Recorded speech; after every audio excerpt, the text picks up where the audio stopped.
Assalamualaikum warahmatullahi wabarakatuh. Kembali lagi dengan saya, Harvey Friananda, pada mata kuliah Supply Chain Management.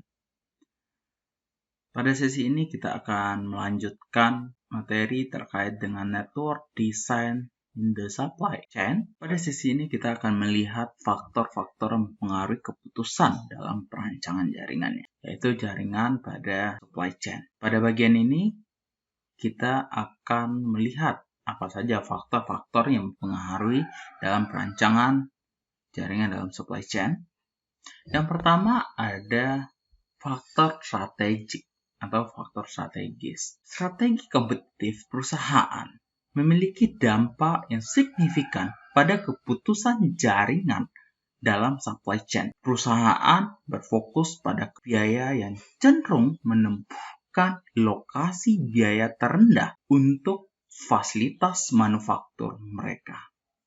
Bahkan jika itu berarti menempatkan jauh dari market yang mereka layani. Seperti contoh, penyedia layanan manufaktur elektronik seperti Foxconn, Flextronics telah berhasil menyediakan perakitan elektronik murah dengan menempatkan pabrik mereka di negara-negara yang berbiaya rendah seperti Cina. Sebaliknya, perusahaan yang berfokus pada responsif cenderung untuk menempatkan fasilitas lebih dekat ke market mereka dan dapat memilih lokasi biaya tertinggi jika pilihan ini memungkinkan perusahaan untuk bereaksi secara cepat terhadap perubahan kebutuhan marketnya. Juga ada Zara yang merupakan pabrik pakaian atau perusahaan bergerak di bidang konveksi pakaian yang berasal dari Spanyol, memiliki sebagian besar kapasitas produksinya di Portugal dan Spanyol. Meskipun biayanya lebih tinggi di sana, kapasitas lokal memungkinkan perusahaan untuk merespon dengan cepat terhadap tren mode yang berubah. Responsif ini telah memungkinkan Zara menjadi salah satu pengecer atau penyalur pakaian terbesar di dunia. Pada jaringan supply chain global dapat mendukung tujuan strategis mereka dengan fasilitas di berbagai negara yang berbeda, memainkan peran yang berbeda juga. Seperti Zara tadi memiliki fasilitas produksi di Eropa dan Asia. Fasilitas produksinya di Asia fokus pada biaya rendah dan menghasilkan produk-produk yang bernilai rendah yang terstandarisasi dan standar yang menjual dalam jumlah yang fasilitas Eropa fokus pada menjadi responsif dan menghasilkan desain terutama trendy yang permintaannya tidak dapat diprediksi. Kombinasi fasilitas ini memungkinkan Zara untuk menghasilkan berbagai macam produk dengan cara yang paling menguntungkan. Dan kemudian adalah faktor dari teknologi. Karakteristik teknologi produksi yang tersedia memiliki dampak yang signifikan pada keputusan desain jaringan tersebut.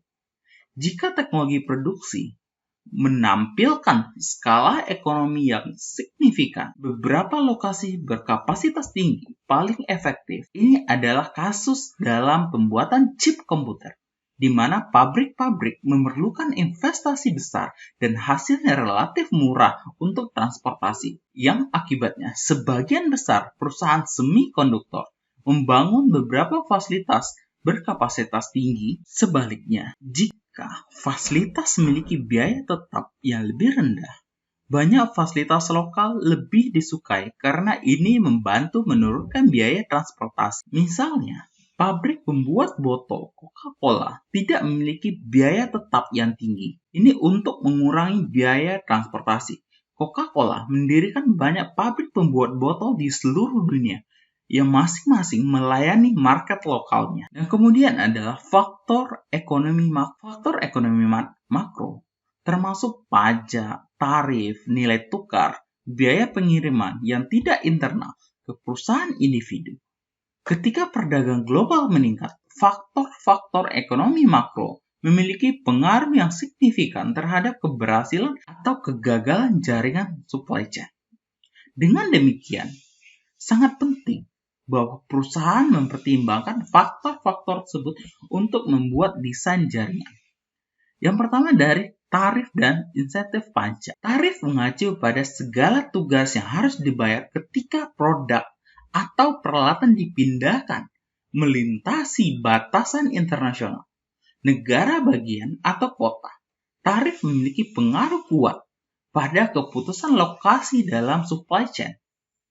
Jika suatu negara memiliki tarif yang tinggi, perusahaan tidak melayani market lokalnya atau mendirikan pabrik di dalam negeri untuk menghemat biaya. Tarif yang tinggi menyebabkan lebih banyak lokasi produksi dalam supply chain. Dengan masing-masing lokasi memiliki kapasitas alokasi yang lebih rendah, ketika tarif telah menurun dengan Organisasi Perdagangan Dunia dan perjanjian regional seperti Perjanjian Perdagangan Bebas Amerika Utara, Uni Eropa, dan Amerika Selatan, perusahaan-perusahaan global tentunya telah melakukan konsolidasi fasilitas produksi dan distribusi global mereka. Insentif pajak adalah pengurangan tarif atau pajak yang sering diberikan oleh negara bagian, dan kota untuk mendorong perusahaan menemukan lokasi mereka di wilayah tertentu.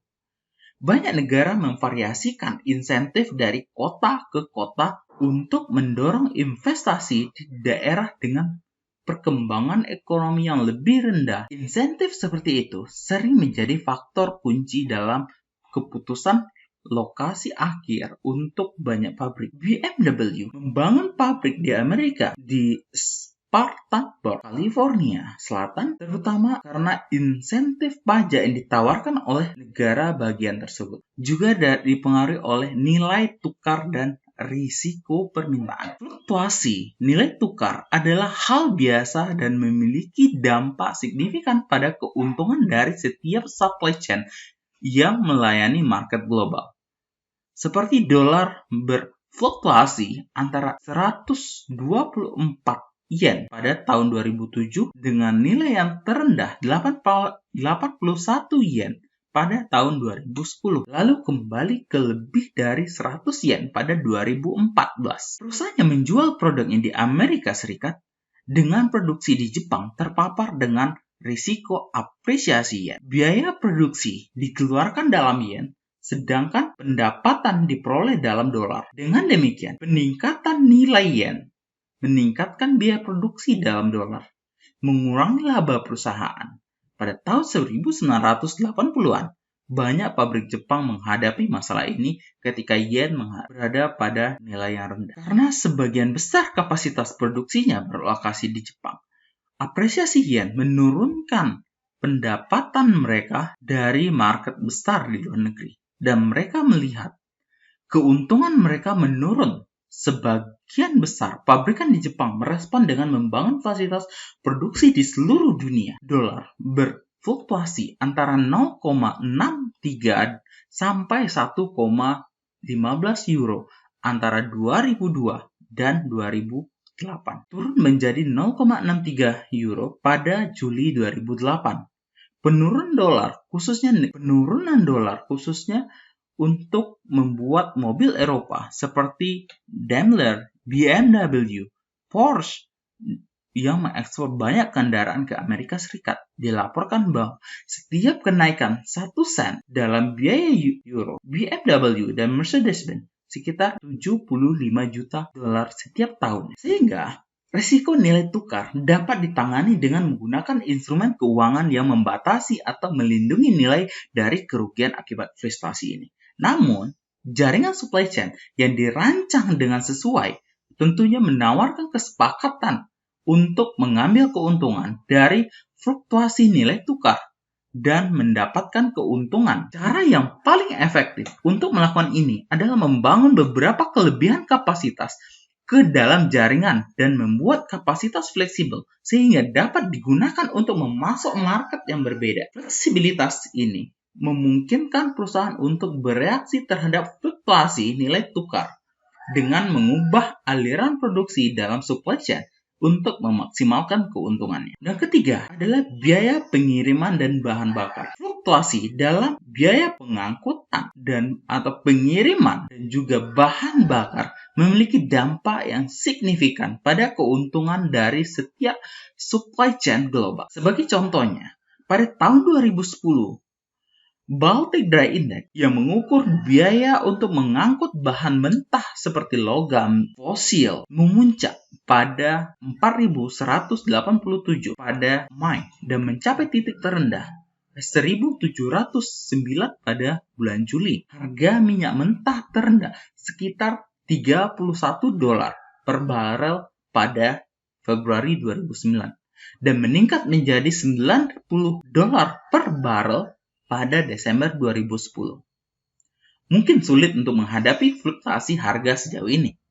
Bahkan dengan fleksibilitas supply chain, fluktuasi seperti ini paling baik ditangani dengan melindungi nilai harga dari market komunitas dan menandatangani kontrak jangka panjang yang sesuai selama dekade pertama pada abad kedua 21. Misalnya, sebagian besar keuntungan Southwest Airlines dikaitkan dengan pelindungan nilai bahan bakar yang dibeli dengan harga yang bagus.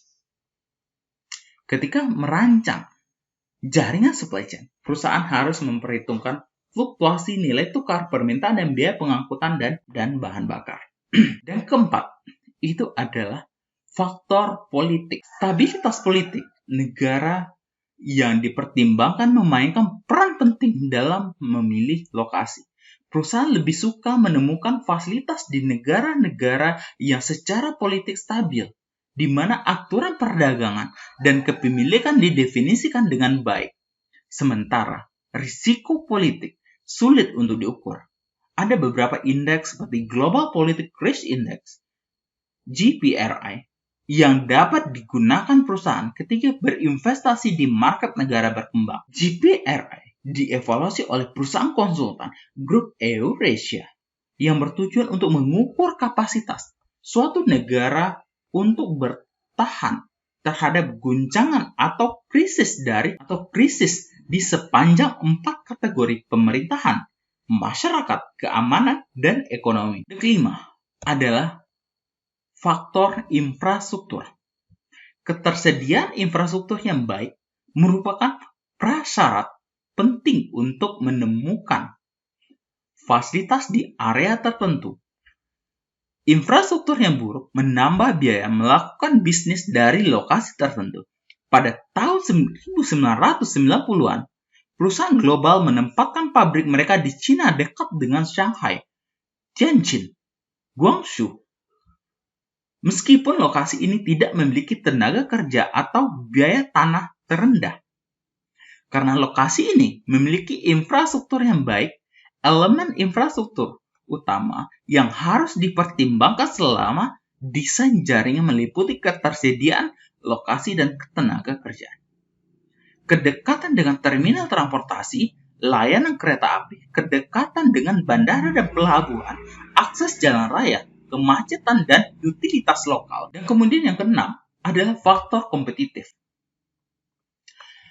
Perusahaan harus mempertimbangkan strategi, ukuran, lokasi pesaing ketika merancang jaringan supply chain mereka.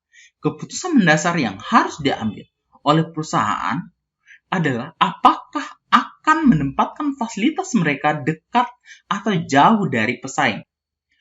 Bentuk persaingan dan faktor-faktor seperti ini, bahan baku atau ketersediaan tenaga kerja mempengaruhi keputusan ini. Faktor pertama adalah eksternalitas positif mengarah pada pesaing yang saling berdekatan. Sebagai contoh, toko retail cenderung berada dekat satu sama lain karena hal itu memungkinkan permintaan secara keseluruhan. Sehingga menguntungkan semua pihak dengan menempatkan bersama di mall. Toko retail yang bersaing membuatnya lebih nyaman bagi pelanggan yang hanya perlu berkendara ke satu lokasi untuk menemukan semua yang mereka cari. Ini meningkatkan jumlah total pelanggan yang mengunjungi mall, meningkatkan permintaan untuk semua toko yang berlokasi di sana. Dan kemudian, lokasi untuk membagi market. Ketika tidak ada eksternalitas positif, perusahaan mencari untuk dapat mengambil bagian terbesar dari marketnya. Model sederhana yang pertama kali diusulkan oleh Hettling menjelaskan masalah di balik keputusan ini. Ketika perusahaan tidak mengendalikan harga tetapi bersaing dengan jarak dari pelanggan, mereka dapat memaksimalkan pangsa market dengan menempatkan dekat satu sama lain dengan membelah market atau dengan membagi market. Pertimbangan situasi di mana pelanggan secara seragam berada di sepanjang segmen garis dengan titik 0 dan 1 dengan dua perusahaan bersaing berdasarkan jarak dari pelanggan. Yang ketiga adalah waktu respon pelanggan dan kehadiran lokal. Perusahaan yang menargetkan pelanggan yang menghargai waktu respon singkat harus berada di dekat mereka. Pelanggan tidak mungkin datang ke toko jika mereka harus melakukan perjalanan jauh untuk sampai ke sana. Karena itu, yang terbaik adalah rantai toko harus memiliki banyak toko yang didistribusikan di suatu daerah, sehingga kebanyakan orang memiliki toko yang dekat dengan mereka. Sebaliknya, pelanggan berbelanja barang dalam jumlah lebih besar di supermarket dan bersedia menempuh jarak yang lebih jauh untuk mendapatkannya. Dengan demikian, rantai di supermarket cenderung memiliki toko yang lebih besar dari toko biasa dan tidak berdistribusi padat. Dan terakhir adalah biaya dari logistik dan fasilitas. Biaya logistik dan fasilitas yang terjadi dalam perubahan supply chain karena jumlah fasilitas, lokasi mereka, dan alokasi kapasitas berubah-ubah. Perusahaan harus mempertimbangkan biaya persediaan, transportasi, dan fasilitas ketika merancang jaringan supply chain mereka. Biaya persediaan dan fasilitas meningkat karena jumlah fasilitas dalam supply chain juga meningkat. Biaya transportasi berkurang karena jumlah fasilitas meningkat. Jika jumlah fasilitas meningkat di titik di mana skala ekonomi masuk hilang, maka biaya transportasi meningkat.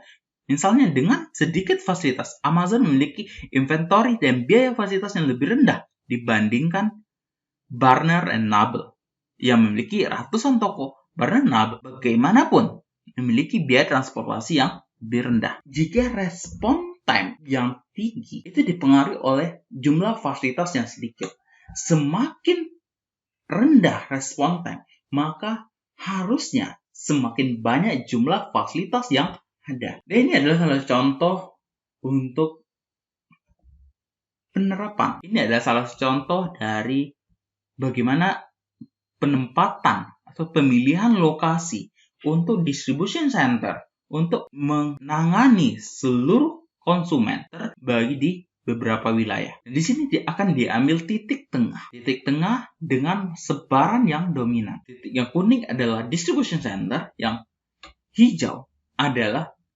posisi dari customer.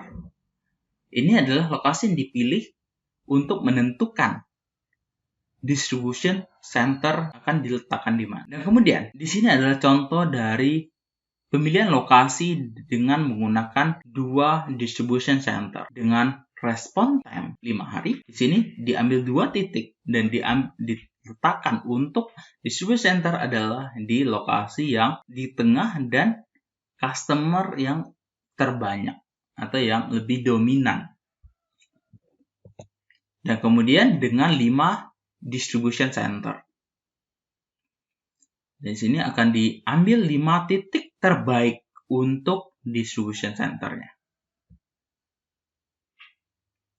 Dengan pertimbangan yang tadi, dekat dengan konsumen, dekat dengan bahan baku, dekat dengan logistik, dan lainnya. Nah, kemudian ini adalah contoh dengan penerapan 13 distribution center dengan respon time dapat memberikan respon pada hari berikutnya. Dan ini adalah 26 distribution center dengan respon time pada hari yang sama atau hari berikutnya.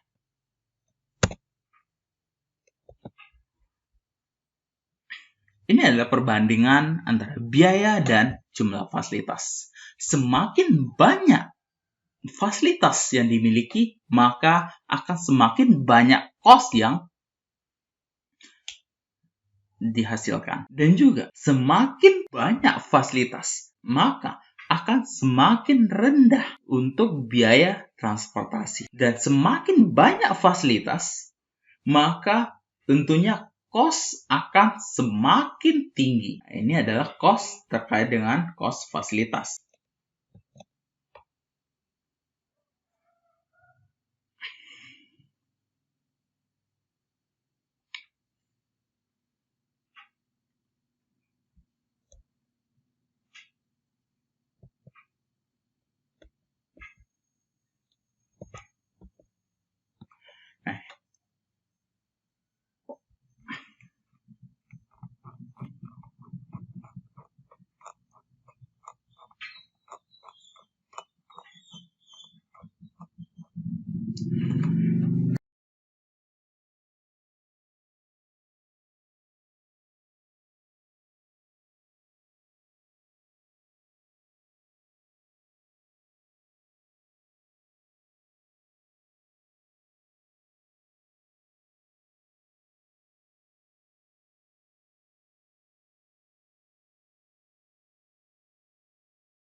Sekian penjelasan dari faktor-faktor yang mempengaruhi keputusan dalam perancangan jaringan untuk supply chain. Saya akhiri. Assalamualaikum warahmatullahi wabarakatuh.